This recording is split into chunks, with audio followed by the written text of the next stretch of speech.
নমস্কার বন্ধুরা, আমি সুপ্রিয়া। আর আমার সুপ্রিয়া রান্নাঘরে আপনাদের সবাইকে অনেক অনেক অনেক ওয়েলকাম।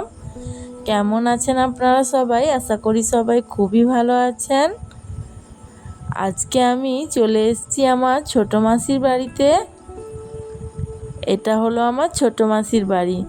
আর মাসির বাড়িতে এলেই সবার প্রথমে যেই জিনিসটা আপনাদেরকে না দেখালেই নয়, সেটা হলো আমার মাসির ছেলের হাতের তৈরি এই ছোট্ট বাগানটি। আমার ভাই ভীষণই বাগান করতে পছন্দ করে, তার জন্য ওর হাতে যে কোনো গাছ লাগানো মাত্রই গাছটা খুব তাড়াতাড়ি বড় হয়ে যায় আর সে গাছটা দারুণ হয়। দেখুন, এই যে একটা গোলাপ গাছ, গোলাপ গাছে গোলাপগুলো দেখুন একদম লাল টুকটুকে গোলাপ ফুটে আছে। আর সামনে আর একটা গোলাপ গাছে ছোট্ট ছোট্ট বেশ কয়েকটা গোলাপ হয়ে আছে, অনেকগুলো। আর এখানে দেখুন অনেক ধরনের গাছ লাগানো আছে, এই গাছগুলোর নাম আমি অতটা জানি না।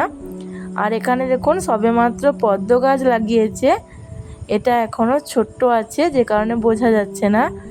আর এই যে দেখুন সবথেকে আকর্ষণীয় যেই গাছটি, সেইটা হলো ড্রাগন গাছ। আমি কখনো তো ড্রাগন গাছ সেরকমভাবে দেখিনি, জাস্ট ভিডিওর মাধ্যমে অনেকের ফোনে দেখেছি। তবে আজকে সামনাসামনি ড্রাগন গাছ দেখলাম আর আপনাদের সঙ্গে শেয়ার করলাম। আগের বারও এসেছিলাম, তবে তখন এত বড় ছিল না গাছটা। এইবার এসে দেখছি গাছটা এতটা বড় হয়েছে আর কতগুলো ফল হয়েছে গুণে শেষ করা যাবে না। এর মধ্যে তো আবার অনেকগুলো ফুলও হয়ে আছে। আবারও সাইডে একটা গাছ হয়েছে, সেই গাছটাও বেশ বড় হয়েছে। আর ওইদিকে বাগান দেখতে দেখতে বাড়ির ভেতরে এসে জলখাবার খেয়ে এইদিকে দেখি ভাই কখন গিয়ে এতগুলো মুরগির মাংস নিয়ে এসছে, তাও আবার দেশি মুরগির মাংস। আর এইদিকে আমার মাসি দেখি এইদিকে ভাতও রান্না করে ফেলেছে। ভাতটা প্রায় হয়ে এসছে আর আলু ভাজাটা তো হয়েই গেছে, এখন পটল ভাজাগুলোকেও তুলে নিচ্ছে। আমার মাসিও কিন্তু উনুনে রান্না করে, আর লোহার কড়াইতেই রান্না করে। আর এইদিকে মাসি চিংড়ি মাছগুলো রেখেছিল, বলল যে চিংড়ি মাছ দিয়ে বিম কড়াই আলু বেগুন দিয়ে একটি তরকারি হবে। আর এইদিকে চিকেন রান্নার জন্য পেঁয়াজ আদা রসুন আলু সব কিছু কেটে একদম রেডি করে রেখেছে। তারপর এদিকে চিংড়ি মাছগুলো ভেজে নেওয়া হচ্ছে। মাসি এইদিকে চিংড়ি মাছগুলো ভাজছে আর আমি বসে বসে ভিডিও করছিলাম। তারপর বললাম মাসিকে যে মাসি তুমি সরে যাও, আমি রান্নাটা করে দিচ্ছি। এই বলে আবারও মাসির রান্নায় হেল্প করতে চলে আসলাম। আর এসে এইখানে প্রথমেই 5 ফোড়ন তেজপাতা দিয়ে চিংড়ি মাছগুলোকে খুব ভালো করে ভেজে নিচ্ছি। এরপর শুকনো লঙ্কার গুঁড়ো হলুদের গুঁড়ো দিয়ে খুব ভালোভাবে কষিয়ে নেওয়ার পর কেটে রাখা বিম কড়াই আলু ও বেগুনগুলোকে দিয়ে রান্নাটা করে নেব। চিংড়ি মাছ দিয়ে যে কোনো রান্নাই কিন্তু স্বাদ অসাধারণ হয়।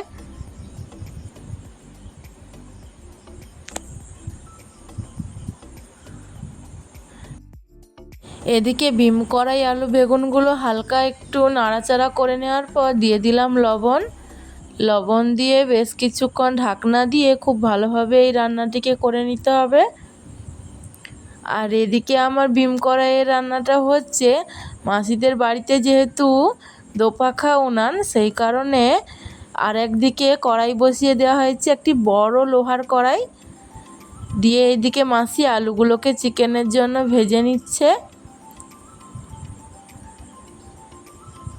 কড়াইটা দেখুন কত বড় কড়াই। আর এখানে 3 কিলোর মতন দেশি মুরগির মাংস আছে। আর মাসির শাশুড়ি মানে দিদা এইদিকে চিকেনগুলোকে ধুয়ে পরিষ্কার করে একটি ঝুড়ির মধ্যে জল ঝরাতে দিয়ে দিয়েছে। আর মুরগির মাংসটা কিন্তু দারুণ ছিল, একদম দেশি মুরগির মাংস। আর মাসি বলল যে চিকেনটা তুই রান্না কর। আমি যেহেতু রান্না করতে ভালোবাসি, তাই যেখানেই যাই না কেন আমার রান্না করতে খুবই ভালো লাগে। এইদিকে কড়ার মধ্যে দিয়ে দিয়েছি বেশ অনেকটা পরিমাণ সরষের তেল। সরষের তেলটা গরম হয়ে যাওয়ার পর এর মধ্যে দিয়ে দিয়েছিলাম সামান্য পরিমাণ হাফ চামচের মতন চিনি, যাতে চিনিটা ক্যারামেল হয়ে রান্নার কালারটা দারুণ আসে। এরপর দিয়ে দিয়েছিলাম শুকনো লঙ্কা ও তেজপাতা, আর ফোড়নে দিয়ে দিলাম সাদা জিরে। সব কিছুকে একটু হালকা করে ভেজে নেব, যাতে ফোড়নের থেকে সুন্দর একটা স্মেল আসে।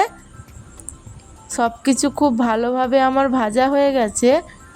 এখন দিয়ে দেব কেটে রাখা পেঁয়াজগুলোকে। আর আমার মাসি কিন্তু আমার মামা দাদুর মতনই রান্না করতে পছন্দ করে চিকেনটা, সেই কারণে পেঁয়াজগুলোকে ডুমো ডুমো করে কেটে নিয়েছে। চিকেনের মধ্যে এরকমভাবে ডুমো ডুমো করে পেঁয়াজ কেটে দেওয়া, এইটা কিন্তু আমরা আমার মামা দাদুর থেকেই শিখেছি। যদিও আমরা সবসময় এইরকমভাবে দেই না, আমরা সাধারণত লম্বা লম্বাভাবে কেটেই দেই, তবে আমার মাসিরা কিন্তু এইরকমভাবেই রান্না করে। যেহেতু মাসিরা মামা দাদুর থেকেই চিকেন রান্না শিখেছে, সেই কারণে এইরকমভাবেই পেঁয়াজ কেটে নেয়। আর পেঁয়াজটা যাতে তাড়াতাড়ি মজে যায়, সেই কারণে দিয়ে দিলাম সামান্য পরিমাণ লবণ। লবণটা দেওয়ার পর পেঁয়াজগুলো খুব তাড়াতাড়ি মজে যাবে। পেঁয়াজগুলোকে লাল লাল করে ভেজে নেব। পেঁয়াজটা আমার অনেকটাই লাল লাল করে ভাজা হয়ে এসছে। সোনালি কালারের হয়ে আসার পর এর মধ্যে দিয়ে দেব রসুন বাটা। রসুন বাটাটাকে পেঁয়াজের সঙ্গে খুব ভালো করে ভেজে নিতে হবে। দেশি মুরগির মাংস আপনারা যেমনভাবেই রান্না করুন না কেন, এর স্বাদ কিন্তু ব্রয়লার মুরগির থেকে অনেকটাই বেশি হয়।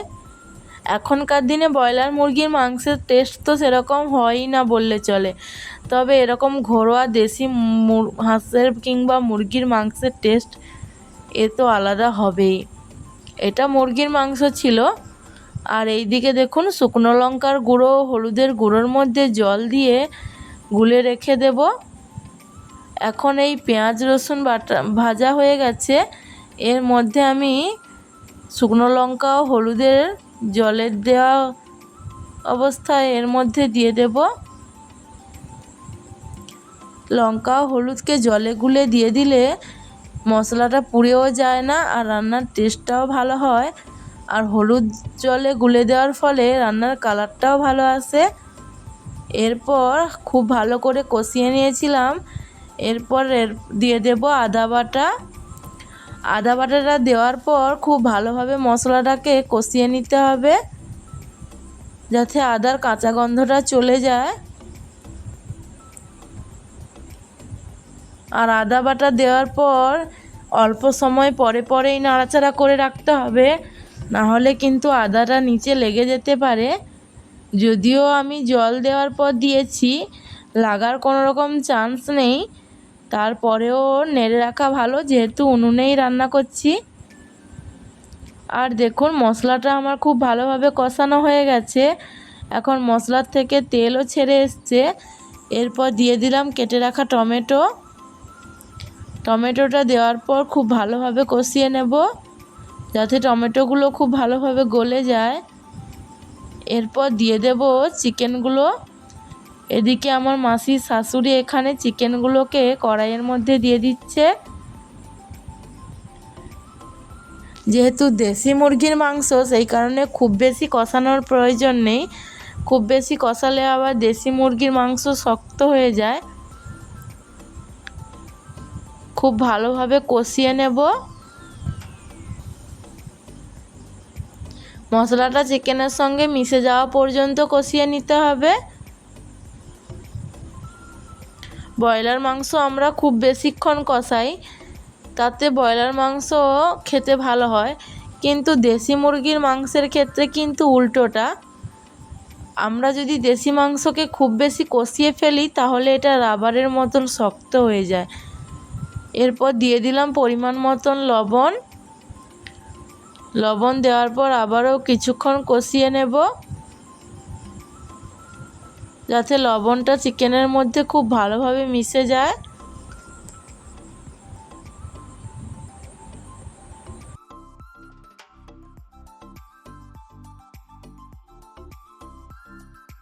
আমাদের বাড়িতে কিন্তু প্রায় সময় ব্রয়লার মুরগির মাংস রান্না হয়, কিন্তু আমার মামার বাড়িতে কিংবা মাসিদের বাড়িতে কিন্তু দেশি মুরগির মাংসটাই বেশি রান্না হয়, কারণ সবাই আর দেশি মুরগির মাংসটা খেতে বেশি পছন্দ করে। মাংসটা আমার প্রায় অনেকটাই কষানো হয়ে আসছে। এরপর দিয়ে দিলাম তেলে ভেজে রাখা আগে থেকে আলুগুলোকে দিয়ে আবারও একটুক্ষণ কষিয়ে নেব। দেখুন মাংসটা আমার প্রায় কষানো হয়ে এসছে আর মাংসের থেকে দারুণ তেলও ছেড়ে এসছে। এখন দিয়ে দেব আমি পরিমাণ মতন জল। আর এই রান্নাটিতে জলের পরিমাণ একটু বেশি দিতে হবে, কারণ যেহেতু দেশি মুরগির মাংস সেই কারণে একটু সেদ্ধ হতেও টাইম লাগে।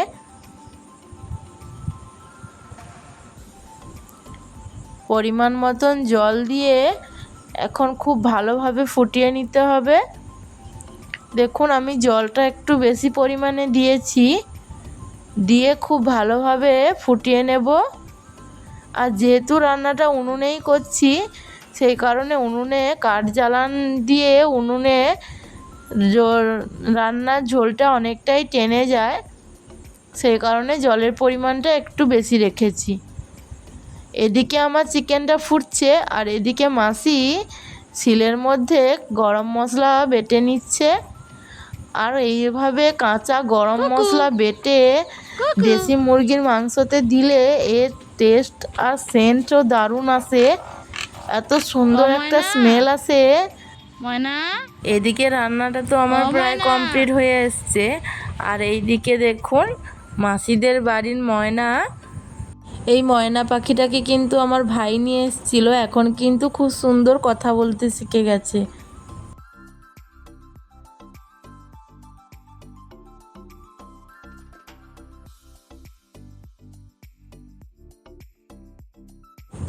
দেখুন রান্না বান্না সব কমপ্লিট আর এদিকে আমরা খেতেও বসে গেছি।